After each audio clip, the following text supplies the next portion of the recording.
لا إله إلا الله محمد رسول الله. Assalamualaikum warahmatullahi wabarakatuh. Bismillahirrahmanirrahim.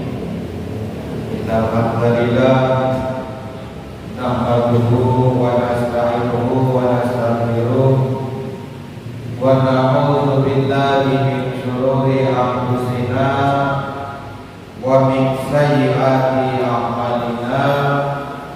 May yahdihillahu fala mudilla lahu wa may yudlilhu fala hadiya lahu. Asyhadu an la ilaha illallah wa asyhadu anna Muhammadan abduhu wa rasuluh. Arsalahu bil huda wa dinil haq liyudhhirahu 'ala dini kulli wa kafa billahi shahida. Allahumma salli wa sallim wa barik ala sayyidina Muhammad wa ala alihi wa ashabihi ajma'in. Rabbi shrah li sadri wa yassir li amri wa hlul 'uqdatam min lisani yafqahu qawli. Amma ba'du. Qala Allah ta'ala fi kitabil karim. A'udzu billahi minasy syaithanir rajim. Bismillahirrahmanirrahim. Qad aflaha man tazakka wa dzakara isma rabbih fasalla. Shadaqallahu adzim. Hadirin jamaah mulia subuh yang dirahmati Allah, mari kita sama-sama panjatkan puji syukur kepada Allah Subhanahu wa taala yang tidak pernah henti-hentinya memberikan kenikmatan-kenikmatan kepada kita semua yang begitu banyak, yang kalau kita hitung maka kita tidak akan bisa untuk menghitung kenikmatan yang Allah berikan kepada kita. Makanya Allah berfirman, wa in ta'uddu nikmatallahi la tuhsuha. Kalau kita disuruh untuk menghitung nikmat Allah, maka kita tidak akan bisa untuk menghitungnya, karena sedikit banyaknya kenikmatan yang Allah berikan kepada kita. Selanjutnya salawat dan salam semoga senantiasa Allah limpahkan kepada baginda kita Nabi besar Muhammad sallallahu alaihi wasallam, juga para keluarganya, sahabat-sahabatnya, termasuk kita selaku umatnya. Semoga kita yang sering membaca salawat kita akan dapatkan syafaatnya. Amin ya rabbal alamin. Karena begitu banyak manfaatnya orang yang membaca sholawat. Dulu di zaman Nabi ada orang Islam yang kehilangan unta, dicuri oleh orang kafir.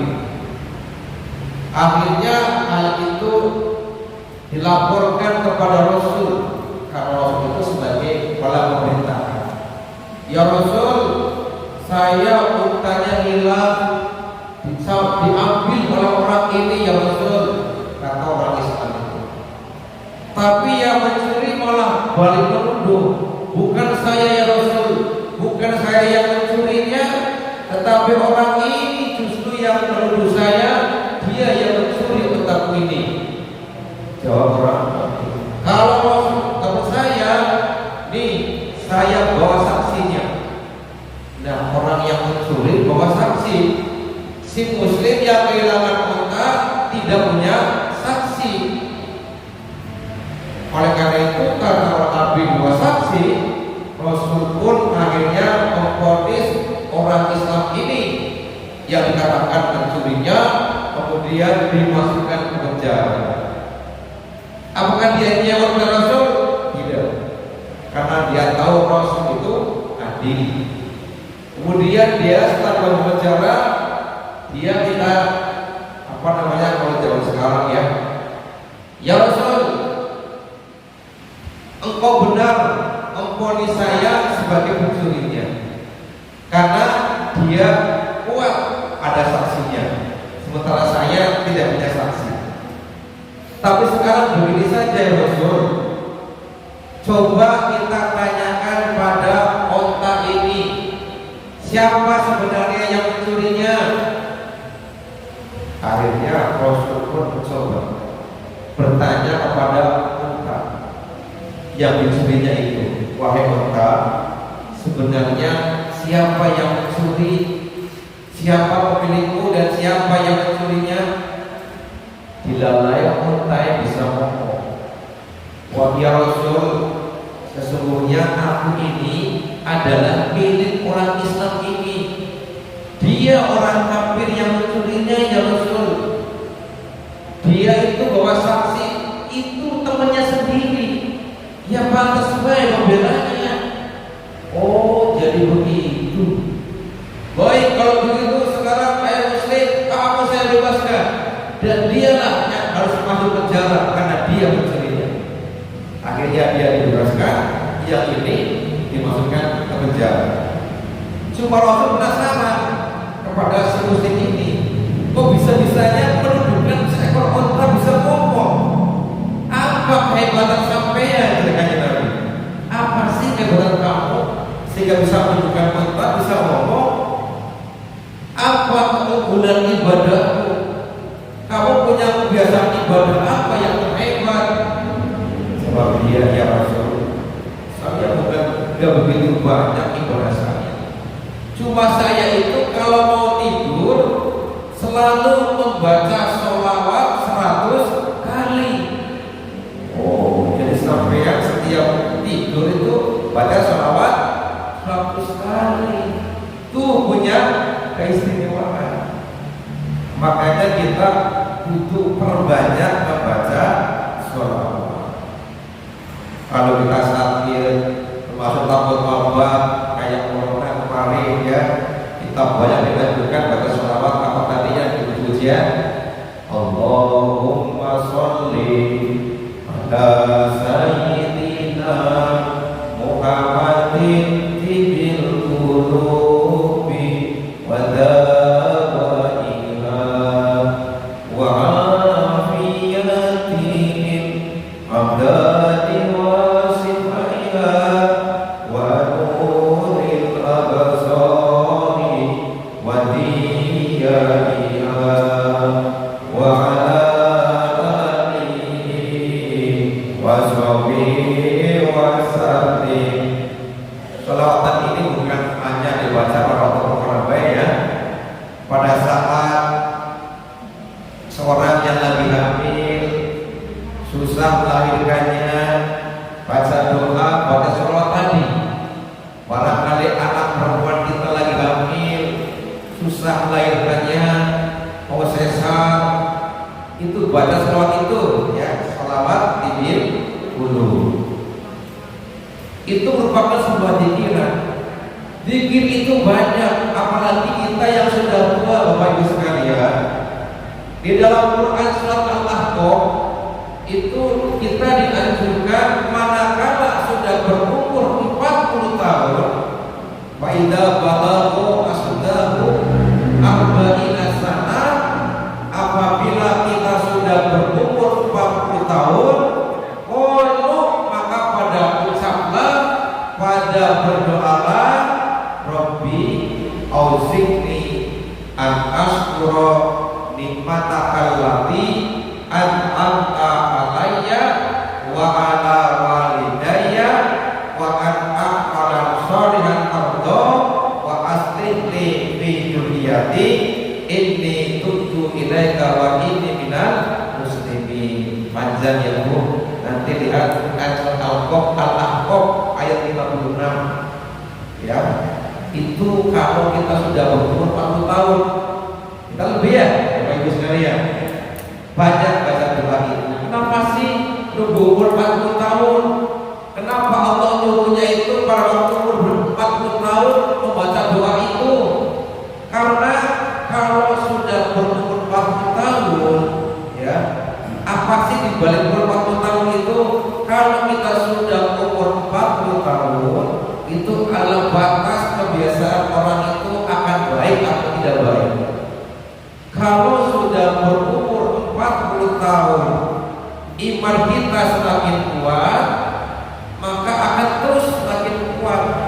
Tapi kalau umur 40 tahun masih anggar baik, masih banyak lakoni maksiat, itu nanti terus-terusan kebiasaan itu.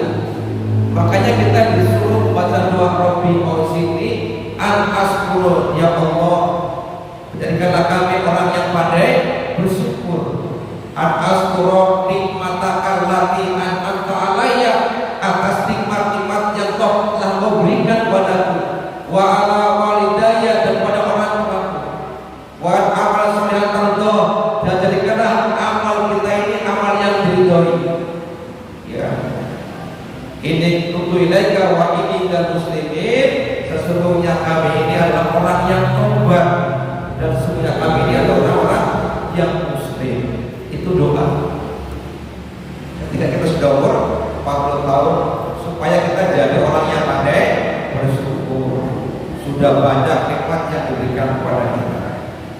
Kemudian juga kita kalau pengen supaya terlindungi dari berbagai macam bahaya, maka setiap pagi itu kita membaca doa itu tadi, Bismillahirrahmanirrahim, la yadurru ma'asmihi syai'un fil ardi wa la fis samai wa huwas sami'ul alim. Itu setiap pagi supaya sampai sore kita dilindungi oleh Allah. Hadirin jamaah subuh yang dimuliakan Allah, sebentar lagi kita akan lebaran. Apakah besok atau tidak? Kita tunggu informasi dari pemerintah hasil sidang isbat yang mungkin nanti sore akan dilakukannya. Kalau yang waktu itu puasanya mulai Sabtu, ya otomatis Senin duduk lebaran, karena hari ini hari yang ke-30 bagi mereka. Kita kan 29 hari. Nah, 29 hari juga itu adalah puasa yang banyak dilakukan oleh Rasul. Jadi Rasulullah itu dulu puasa itu paling banyak itu dari sekian tahun yang Rasul alami, paling banyak itu 29 hari. Kita tunggu saja informasi dari pemerintah. Ya, mungkin Bapak Ibu sekalian sudah mulai siap-siap pas tumpah ini yang besok atau kapan gitu ya. Mau puasa besok, nanti lebarannya barangkali bukan besok. Ya. Tapi kita tetap tunggu hasil sidang isbat. Hadirin yang dirahmati Allah, sehubungan dengan mau hari raya Idul Fitri, maka satu kewajiban lagi kita butuh bayar zakat fitrah. Ya. Karena kalau puasa tidak membayar zakat fitrah, itu kayak orang sholat ada rukunnya tapi langkah sujud. Ya. Kenapa di dalam sholat itu ada dua rakaat? Ada satu ruku tapi sujudnya dua kali. Ruku itu dalam rukun sholat harus, sujud juga merupakan rukun sholat. Mengapa sujud dengan ruku itu sama-sama rukun sholat, tapi kenapa rukunnya cuma satu kali, sedangkan sujud dua kali, padahal sama-sama rukun sholat? Kenapa rukunya itu tidak dua kali? Ruku itu merupakan perlambatnya ibadah. Sujud merupakan persaksian dari ibadah kita. Jadi kalau ruku tanpa sujud, maka tidak sah salatnya karena tidak dipersaksikan. Begitu juga puasa Ramadan. Puasa Ramadan kalau belum bayar zakat, kayak sholat ada rukunya tapi tidak sujud, tidak dipersaksikan dengan pembayaran zakat. Jadi pahala puasa kita masih nyangkut di awang-awang di atas, belum sampai kepada Allah sebelum kita membayar zakat fitrah. Ya. Kalau besok Idul Fitri, maka berarti waktu wajibnya membayar zakat fitrah itu nanti setelah sholat maghrib. Ya. Di sini sudah dibuat panitianya, Mas Ali? Sudah ya. Maka ibu-ibu barangkali bingung nyari mustahiknya, pakai musinya seperti apa, percayakan kepada panitia. Kalau menggunakan beras berapa kilo? Berapa? 2,8 ya. 2,751 sedangkan 2,8. Menurut Imam Syafi'i itu menggunakan beras. Kalau Imam Hanafi boleh menggunakan uang. Kalau menggunakan uang berapa? 30.000 ya untuk orang Kabupaten Cirebon. Kalau orang Kota Cirebon hasil istiqam bukan Basnas Kota Cirebon 35.000 rupiah. Jadi harga beras kota dengan kabupaten beda. Padahal kalau kita menganut Imam Hanafi yang boleh menggunakan uang itu dari 4 mazhab itu semuanya menyatakan bahwa zakat fitrah itu menggunakan makanan pokok. Cuma Imam Hanafi saja yang membolehkan zakat menggunakan uang. Ya kalau menurut saya sih bagusnya karena kita menganut mazhab Syafi'i, ya kita kan menganut mazhab Syafi'i. Kita kan kalau sholat subuh pakai kunut, itu ciri-cirinya pengikut mazhab Syafi'i. Ya, senang tahlil, senang marhabanan, itu cirinya pengaruh pada Syafi'i. Kita yang pengaruh pada Syafi'i yang menggunakan pokok, menggunakan beras, karena kita orang Indonesia makan pokoknya itu adalah nasi, maka zakat fitrah menggunakan beras. Ya. Kemudian mustahiknya kita percayakan pada panitia di sini. Kepada amil kemudian membagikan kepada orang yang berhak menerima zakat, yaitu orang fakir, orang yang tidak punya pekerjaan, tidak punya penghasilan, kemudian miskin, punya penghasilan, kerja tapi upahnya, gajinya itu tidak mencukupi kebutuhan sehari-hari. Kita mungkin bisa melihatnya ya. Kalau pemerintah memberikan BLT, para RT itu kan memberikan data kepada buku ini orang-orang yang berhak melakukan BLT itu yang data RT. Mungkin hampir di sini juga akan datanya lewat RT, mungkin ya. Makanya RT juga harus tahu mana kriteria miskin, mana kriteria fakir, mana selain itu siapa lagi. Tidak melihatnya fakir miskin saja. Ada orang yang miskin yang nggak punya, kelihatannya sih rumahnya bagus, tapi ternyata dia itu utang banyak. Dia utang banyak, tidak mampu untuk membayarnya. Tapi utangnya bukan untuk beli mobil, bukan untuk beli motor, tapi utang untuk memenuhi kebutuhannya. Karena dia lagi bangkrut, usahanya lagi bangkrut, punya utang, gak mampu membayarnya. Itu kan kadang-kadang kita ngeliat orangnya bagus, padahal orangnya lagi di rumah aja, di PHK misalnya. Dia punya utang banyak, utangnya bukan untuk maksiat, tapi untuk makan. Atau juga misalkan ada orang punya utang untuk ini masjid lagi bangun, kurang biayanya, dia pinjam ke material, dia tidak mampu membayarnya, itu juga masuk hori. Orang yang punya utang itu juga boleh. Kalau RT patokannya kan yang biasa mendapatkan BLT saja, itu juga orang-orang yang berhak menerimanya. Nah kemudian waktu pembayaran zakat fitrahnya selain yang wajib juga ada yang disunahkan. Kapan? Setelah subuh, sebelum sholat Idul Fitri. Jangan sampai kita telat bayarnya. Bayar zakat fitrah lewat Idul Fitri, maka tidak termasuk dalam zakat fitrah. Utsman bin Affan, Khalifah Utsman bin Affan itu dulu pernah lupa tidak bayar zakat fitrah. Karena lupa tidak bayar zakat fitrah, akhirnya dia berpikir, ya sudahlah, yang zakat fitrah juga ada untuk membedakan budak, rikob, ya pabrik rikob orang budak bisa bayar zakat kepada budak. Akhirnya dia bayarnya satu orang budak dibebaskan. Kan mahal. Kalau zakat kan cuma 30.000. Kalau membedakan budak jutaan. Karena lupa tidak bayar zakat fitrah, Utsman bin Affan ini memerdekakan budak. Kemudian ditanyakan kepada Rasul, ya Rasul, saya lupa bayar zakat fitrah sampai lewat sholat Idul Fitri, tapi saya ganti dengan memerdekakan satu orang budak ya Rasul.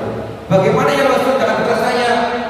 Jawab Rasul, kalaupun kamu zakatnya sampai memerdekakan budak sampai 100 orang, itu tidak bisa menggantikan pembayaran zakat fitrah. Itu saking perlunya kita bersihkan badan kita dengan membayar zakat fitrah. Kemudian besoknya kita sholat Idul Fitri. Ada beberapa kesunahan di dalam sholat Idul Fitri. Pertama, sebelum sholat Idul Fitri kita disunahkan mandi, ya itu sunnah.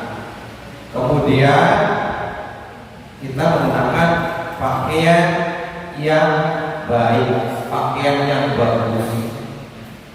Bukan berarti harus pakaian yang baru ya. Nanti punya anggapan, wah pada suami saya harus membeli baju baru. Ya. Dibelikan nyewa, suami disewati. Wah nanti sampean bulan puasa ladeni laki, ladeni masak buat laki, nyewot tinggal menangi laki, bisa hapus itu pahalanya. Padahal pada siapa yang melayani suami pada bulan Ramadan, maka dia akan memperoleh pahala seperti yang diraih oleh Dewi Asia dan Dewi Maryam. Terus oleh itu pulang pahala gara-gara orang barat tidak diberikan baju, ini laki manyun, pahalanya jadi ditikai, dihapus. Sayang-sayang. Pakai pakaian yang bagus. Kemudian disunahkan pula makan dulu. Ya. Jadi kalau kita mau sholat Idul Fitri, sunahnya sarapan dulu. Tapi kalau Idul Adha tidak disunahkan sarapan dulu, kebaliknya. Itu kalau Idul Adha. Kalau Idul Fitri disunahkan sarapan dulu. Kemudian kita berangkat ke tempat sholat Id. Misalkan di sini kita jalan kaki. Sambil jalan kita takbiran, ya Allahu Akbar, Allahu Akbar, kita takbiran. Dan bila perlu, misalkan kita rumahnya di sana ada 2 jalan, berangkatnya lewat jalan ini, pulangnya ke jalan yang lain. Itu untuk syiar dalam rangka perayaan Idul Fitri. Kemudian kita bertakbir, mengucapkan selamat, saling mengucapkan selamat hari raya Idul Fitri. Apa bacaannya? Ya, taqabbalallahu minna wa minkum siyamana wa siyamakum. Ya, mudah-mudahan Allah mengabulkan ibadahku dan ibadahmu, puasaku dan puasamu. Minal aidin wal faizin. Apa jawabannya? Kadang kita salah kaprah. Minal aidin ya jawaban wal faizin. Bukan begitu. Ya, minal aidin wal faizin. Amin. Taqabbalallahu minna wa minkum. Itu bukan salah minal aidin ya. Ya wal faizin. Bukan begitu. Minal aidin wal faizin. Semoga kita kembali pada fitrah. Karena bakat kita sudah puasa, kita sudah zakat, kemudian berangkat lagi, itu Allah ngomong pada malaikat, wahai malaikat, semua buruh itu mengharapkan gaji. Setiap pekerja itu mengharapkan gaji. Begitu juga umat Islam yang berpuasa, mereka mengharapkan pahala. Oleh karena itu, wahai malaikat, saksikan. Allah minta kepada malaikat untuk menyaksikan bahwa aku ini memberikan pahala dan aku ini benar-benar telah mengampuni umat Nabi Muhammad. Kita diampuni dosa-dosanya, kita kembali kepada fitrah bersih. Oleh karena itu kita saling maaf-maafkan kepada keluarga kita. Makanya banyak orang mudik itu hanya karena pengen mengharapkan hidup dari orang tua. Walaupun sekarang zaman canggih, kenapa kita masih mudik sampai padahal ada handphone, bisa video call, kan bisa lihat sambil mengucapkan mohon maaf dan terima kasih, kan bisa, atau bisa tulisan, ya kan bisa dengan WA. Tapi itu tidak bisa menggantikan dengan silaturahmi. Makanya kita sekarang ini orang tua dengan anak dengan keluarga itu kadang-kadang ngumpul, tapi anteng masing-masing pegang HP, ya, yang satu pegang HP, artinya pegang HP. Ayo anteng, lantang ngobrol nih. Jadi apa? Tidak pernah saling nasihati, tidak saling mengarahkan karena sibuk dengan HP masing-masing. Masa iya lebaran kita masih menurut baik? Kita hentikan dulu, kita kuatkan keluarga kita dengan ngobrol, saling sharing, saling memberikan nasihat. Itu sekarang kita lemahnya seperti itu.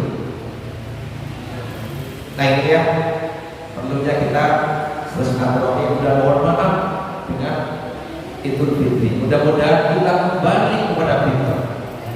Hadirin yang dirahmati Allah, hari raya itu bagi kita umat Islam itu sebenarnya bukan hanya hari raya Idul Fitri dan Idul Adha saja. Hari raya itu menurut Imam Malik, kita umat Islam itu memiliki 5 hari raya. Kapan 5 hari raya itu?